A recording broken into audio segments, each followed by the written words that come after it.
mga ka-dreamers! Welcome back to my vlog. Hello everyone! For today's video, share ko lang sa inyo guys kung magkano yung magiging salary ko na kapag caregiver jobs po yung aking work dito sa Canada. Bale guys, ang pinirmahan kong salary rate per hour sa contract ko, same employer, same house. Ang magbabago lang po ay yung job title ko, which is magiging caregiver na po siya. So kapag caregiver jobs na po, ano po ba yung mga libre? Magkano yung salary? May babayaran ba akong bahay? May babayaran ba akong pagkain? Ano yung mga expenses? Mabawas sa akin pagiging caregiver or lahat ba ay libre? I-share ko sa inyo guys. So una guys, ang magiging per hour ko na po dito sa Canada kapag caregiver jobs ako ay 18 Canadian dollars per hour. Yan po ang magiging sahod ka na po per hour. I-convert natin sa Philippine peso ay nasa 738 pesos.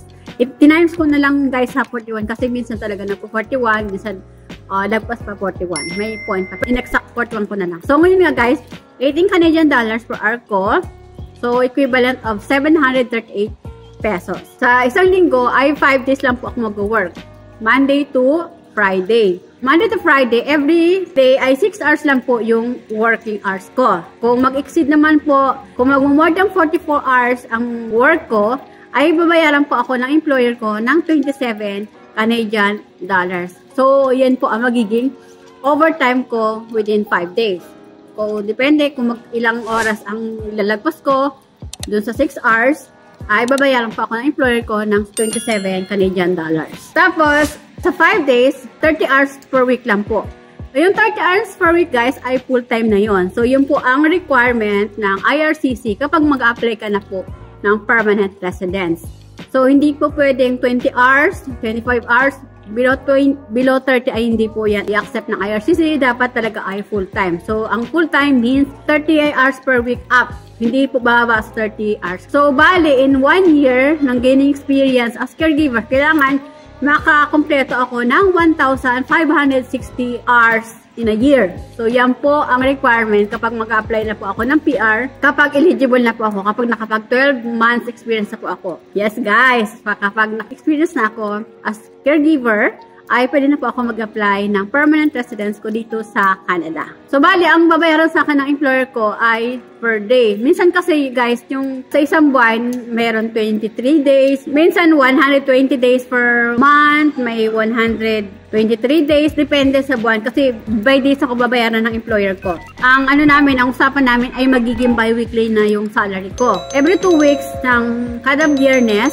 ay makakuha po ako ng salary ko. So, let's say, yung magiging salary ko for 2 weeks, let's say, 1,100 Canadian dollars, yun po ang magiging salary ko kapag bi-weekly na po ako. Ngayon kasi ang pinili ko ay per month para buo yung salary ko tapos isahang kaltas lang. So, ngayon, as caregiver ay bi-weekly na. Nag-change na po at saka magkakaroon na rin po ako ng overtime na 27 Canadian dollars. Oh, malaking pera na rin po yan. Nasa I think 2,000 plus. Parang ganun guys, hindi ko na-compute. Tapos, yung day off, 2 days pa rin. Saturday and Sunday. Yan pa rin ang magiging off ko, Saturday, Sunday. Kahit na caregiver jobs na po ako.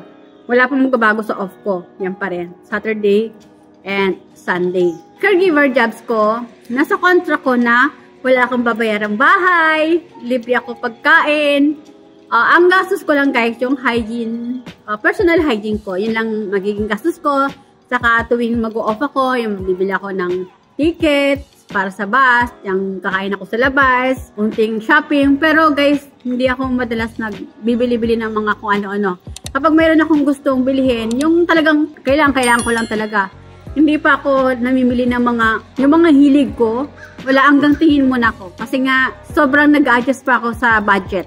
Kasi alam naman natin kapag pumunta tayo dito sa Canada ay malaking pera din po ang bibitawan natin. Nag-adjust po ako talaga guys sa pera. Hindi ko pa iniisip yung mga ganyang mga luho kasi kahit nung nasa Hong Kong ako ay hindi po talaga ako maluho. Ay except lang sa jewelry, yan lang po yung hilig ko talaga, jewelry. Kahit noon pa, kahit nung dalaga pa ako, ay jewelry talaga ang nahiligan ko kasi kasi yung gold ay siya, parang investment din yan, increase yung value.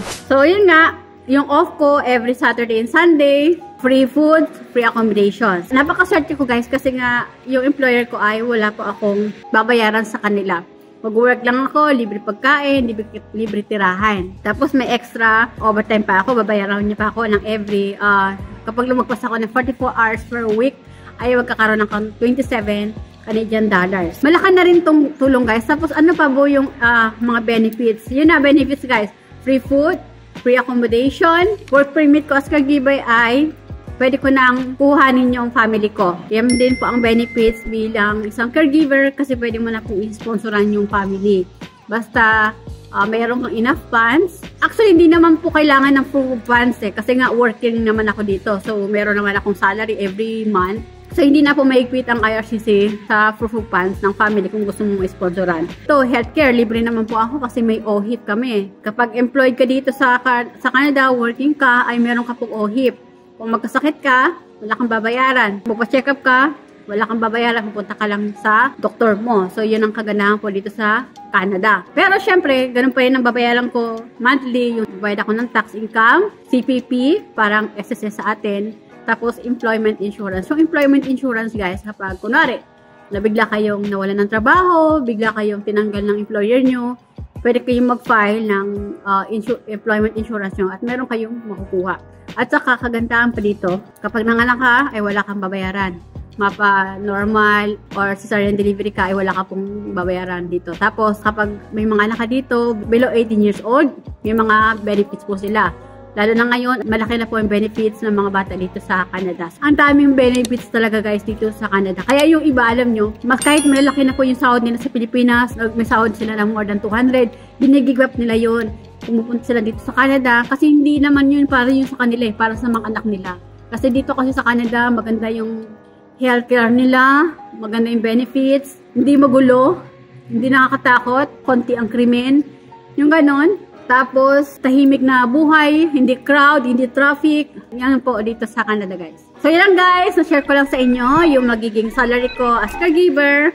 At saka yung mga benefits na rin kung ano yung makukuha ko bilang caregiver na dito sa Canada. Kung kayo po ay nangarap din po na makarating po dito sa Canada, wala pa po kayo experience at nagtitake na po kayo ng caregiving, ay mag-gain na po kayo ng experience para ho makarating na po kayo dito sa Canada. So, ang payo ko lang sa inyo, kung mayroon na po kayo application, ay kailangan nyo lang po maghintay at habaan nyo po yung pasensya. At kapag nandito na rin po kayo sa Canada, ay ang expect nyo lang talaga dito guys na lahat po tayo ay dadaan talaga tayo sa mas mababang posisyon. Okay lang yun kasi kahit ano man ang trabaho, magiging trabaho na dito sa Canada umpisa, isipin lang natin na hindi naman tayo magiging permanent sa kanila. Isipin natin na tatsaga tayo, nagtitiis tayo para permanent residence dito sa Canada. Yun yung talaga ang goal natin para malagpasan natin mga hirap na pagdadaanan natin dito sa Canada. So guys, if you find my video helpful, please subscribe naman po and do like and share na rin po kung nagustuhan niyo po yung mga video ko at nakakatulong po sa inyo. Please, click naman po yung bell notification para ma-notify po kayo sa mga bago kong video. So, good luck po, mga kapwa caregiver. See you here po. Thank you for watching. Bye. God bless us all.